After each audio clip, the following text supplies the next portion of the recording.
What can you do? I mean, what the shit? Yes, and Aussie Andrew brings up a good point, not if they offshore the accounts. That's true. But I think, I don't know if you've noticed, but the American system and the EU, they're really choking Switzerland. And they're actually giving in a lot. Like, a lot of the bank secrets, a lot of the more wealthy people, they're slowly giving them out. And that's sad because, you know, the Swiss used to be very independent, but it seems like they're very slowly creeping up and turning in just to another EU state. So they'll just have to rely on watches and chocolate, and I don't know what else they do there, but, you know, their banking industry is, you know, one of the pillars of the Swiss community. So to see them, you know, chicken out to global pressure, I mean, that's not surprising. You know, this world's just turning into a big, giant, flaming heap of shit. So what do you expect, right? And in case you guys haven't noticed, there's a lot of rumbling in the news about the Greek banks and the stock exchange. They're kind of in a showdown. So what I'm thinking is going down is that, on one hand, Germany, you know, they're basically the leaders of the EU, you know, and this Greece, this rogue state of Greece, they're awful at everything, and like, they want to have these nice, huge, fatty pensions, right? And they want to have the big wages, and you can't do that unless you raise the taxes really high. And so what they've tried to do is up the taxes a lot, but squash down on the pensions. So naturally, when you do that, when you tax people more and you take away stuff, there's going to be some revolts, and there are going to be some pissed off Greek people. You know, they're formally, you know, just touching each other anally because most Greeks are homosexuals. And so what you see here is just a very angry, vibrantly gay mob of Greeks. You know, they're pissed off. You took away their dildos and taxed their dildos, and they're not going to have it. And so, you know, Russia and EU and Russia and the US, they kind of have like a little proxy war going on, right? Especially in the Ukraine. But they're trying to up it up, I think, by what Russia's going to do is, I think they're going to snatch Greece away. And one of the ways they have a connection with Russia, Greece and Russia, is that they're both Orthodox. The Orthodox Church. And in case you're wondering what the fuck the Orthodox Church is, it's basically like a more Slavic version of the Catholic Church. And so they have that. Can you just imagine that? A Greek and Russian alliance? I mean, that's like the hairiest people in the world. Just those two. It's like, ugh. So that should be pretty interesting. The Swiss also do watches, chocolate, and cheese. Very true. But we also do chocolate, and we also do cheese. Although, I'm pretty sure that Swiss cheese, I get it at the Albertsons. I don't think that's imported from Switzerland. It doesn't seem that hard to make. So they do. But what I'm saying is, why remove a pillar of your economy when you don't have to? I mean, it sounds stupid to me, especially they're landlocked, so they get kind of screwed. Yes, and they do have knives, their little Swiss knives and their utility things. I actually have something called a Swiss card. Google that shit.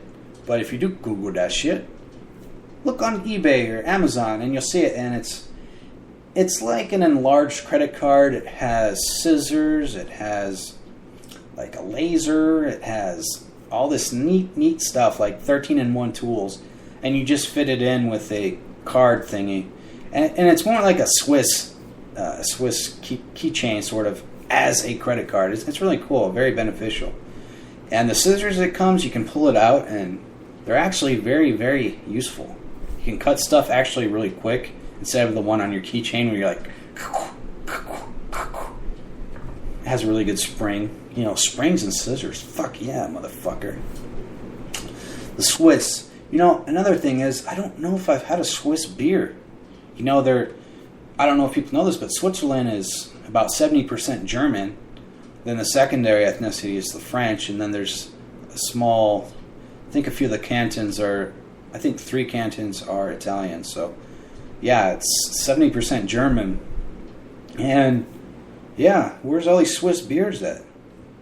There's quite a few specialty shops in my city, and probably yours, where you can buy imported beer, and I don't think I've ever seen one fucking Swiss beer.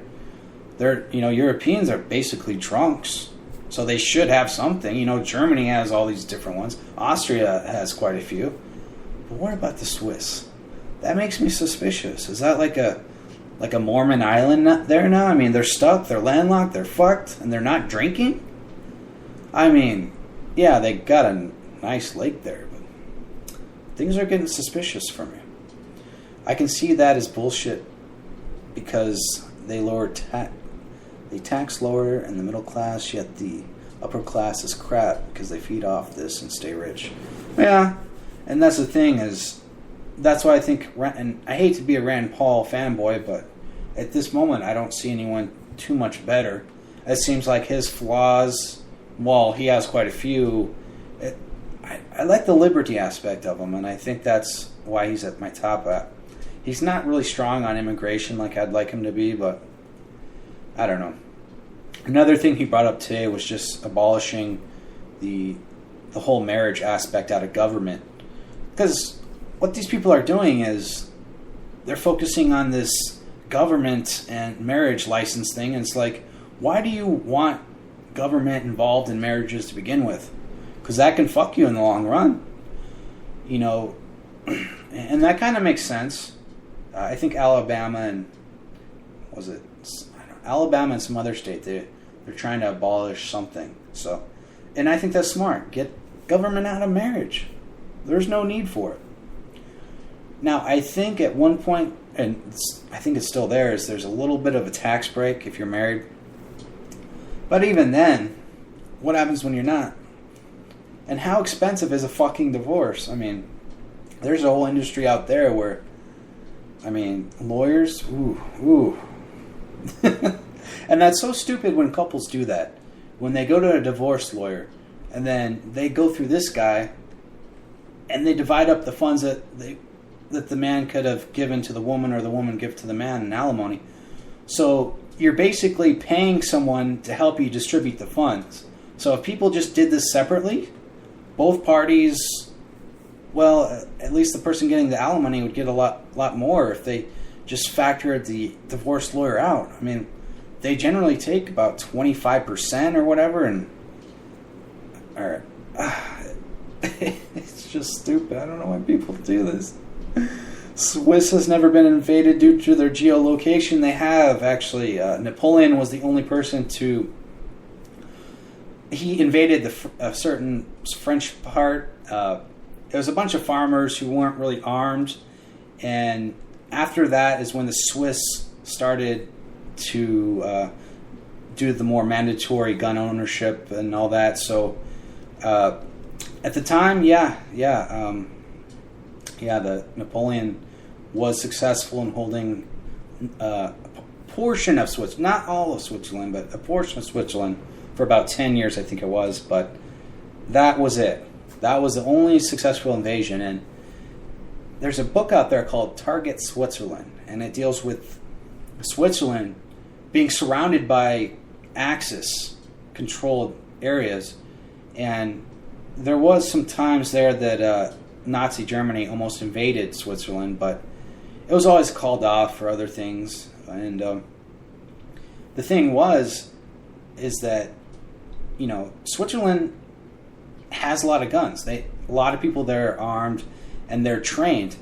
Pretty much every civilian there, every male there was armed and knew how to shoot, and they had I think that was the K1 carbines or whatever it was. I mean, those were really, really good guns at the time, and they had long-range weapons and all this. And so if Germany would have invaded, they would have taken heavy casualties, and I think that was the only thing that prevented them from taking them, or the geographical location. I mean, if you go into Switzerland, you have to go up Alps, and in case you didn't know, a tank going up a mountain is not too pretty, so it wasn't worth it. But if Nazi Germany did take over Switzerland, we probably would have seen like some sort of Fortress Europe redoubt where, you have all these Nazis on these high-ass mountains and just holding out.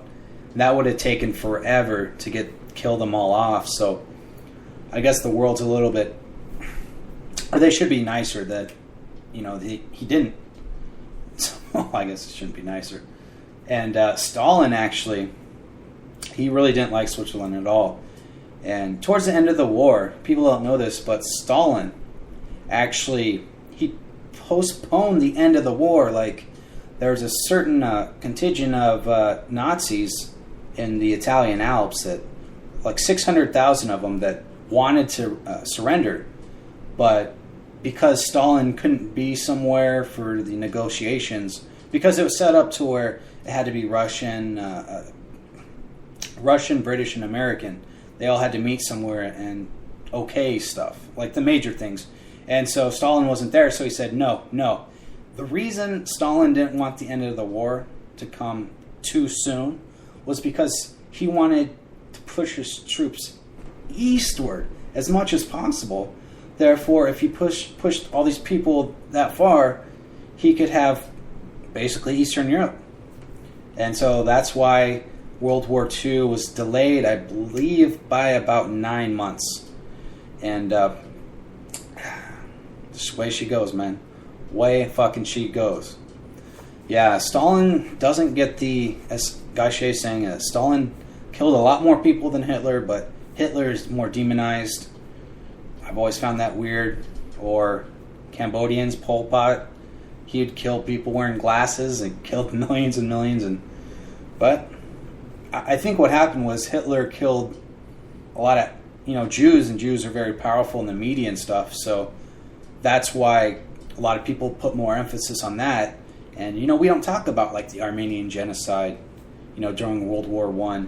Like that just doesn't get mentioned. But we only focus on basically one large group of people dying because it involved a lot of influential people in today's society. So just sad, just the way she goes, man, just the way she goes. Stalin. Fuck pickle smokers. Can you imagine if all normal people had to announce their sexual desire? Hello, I like meat curtains. Well played, Epoch, on Swill History. That's right, this is like the fucking American History Channel right here.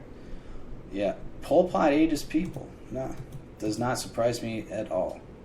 So, in regards to the whole Greek thing, I think Russia is going to get Greece, take it away from the EU, and I think Germany doesn't mind because they put all this money into Greece, right? And it just sits there and spends it like crazy.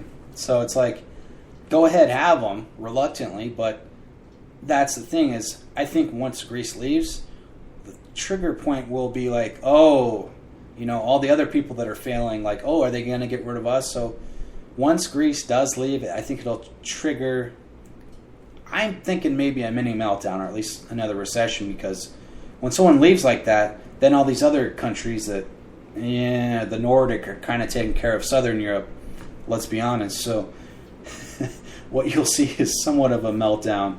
And, we live in a global economy, so if there's kind of a little bit of a meltdown and Russia is all pissed off at us and,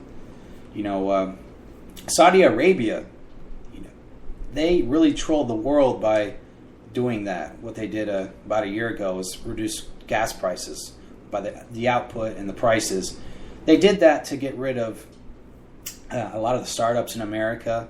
If oil and gas wasn't profitable enough, a lot of these companies folded, and they did.